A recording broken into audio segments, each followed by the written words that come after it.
बिल्कुल critical situation हो गई है क्योंकि यहाँ पे फिर हर जगह पे एयर स्पेस बंद हो सकती है, चाहे वो कतर हो, चाहे वो यहाँ पे जॉर्डन हो या इजिप्ट हो। क्योंकि जिस तरीके से अब अटैक्स हो रहे हैं तो कहीं पर भी फिर एरियल ऑपरेशन चलेगा नहीं, क्योंकि जब पहले इसराइल की तरफ से अटैक किया गया ईरान पर, ईरान ने रिटाइलेट किया तो इस पूरे रीजन में कई जगहों पे एयर स्पेस जो है वो बंद कर दी गई थी। तो जिस तरीके से अब लगातार कई स्टेशन पे यानी जो अमेरिका की एयर बेसिस हैं उन पे हमला हो रहा है, तो उसका मतलब है कि एरियल ऑपरेशन जो है इस पूरे मिडल ईस्ट का रुक सकता है और यहाँ पे हर कोई मुल्क अपनी एयर स्पेस बंद करेगा और उसके बाद जो है राबिता नहीं रह सकता है कि आपस में एक जगह से दूसरी जगह जाया जा सके। तो बहुत क्रिटिकल सिचुएशन है। जैसा मैंने कहा कि जब हम यहाँ पे आए, चूंकि इसराइल में लगातार एयरपोर्ट्स बंद हैं क्योंकि ईरान और इसराइल के दरमियान जंग चल रही है, तो इसी तरीके से अब अगर चाहे जॉर्डन हो, चाहे इजिप्ट हो, चाहे ये जो है कतर हो या जितने भी इर्द गिर्द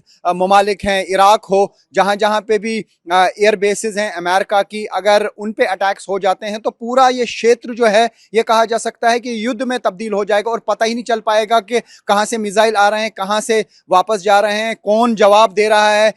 किस एरिया से जवाब दे रहा है। क्योंकि यूएस की भी डोमिनेंस मिडिल ईस्ट में जगह जगह पे है, खासतौर से उनकी अपनी एयर बेसिस इन जगहों पे है, तो वो यहाँ इन एयर बेसिस को इस्तेमाल करके एयरक्राफ्ट उड़ा सकते हैं, मिसाइल्स दाग सकते हैं, रॉकेट्स दाग सकते हैं या बम्बार्डमेंट अलग अलग जगहों पे कर सकते हैं। तो जैसा मैंने कहा कि ये रूल आउट नहीं किया जा सकता है कि शायद ये ट्रिगर हो सकता है थर्ड वर्ल्ड वॉर का। लेकिन यहाँ पे आप देखना होगा कि चाइना क्या करता है, रशिया क्या करता है, क्योंकि रशिया एक बहुत बड़ी ताकत है। और आपको मैं बता दूं, दुनिया के सबसे लॉन्ग रेंज मिसाइल अगर किसी के पास हैं वो रशिया के पास हैं, इंटर कॉन्टिनेंटल बैलिस्टिक मिसाइल, जो तकरीबन 30 मैच की स्पीड रखते हैं। तो आप अंदाजा लगा सकते हैं कि वो एक घंटे में करीब 30,000 किलोमीटर ट्रेवल कर सकते हैं, इतनी क्षमता वो रखते हैं वो मिसाइल्स। यानी 30 मैच की स्पीड आप कैलकुलेट कीजिए 1234.8 किलोमीटर में, और उसके बाद अंदाजा लगाए कि एक घंटे में 30 मैच के हिसाब से अगर मिसाइल चलता है तो वो कितनी तेज चल सकता है। तो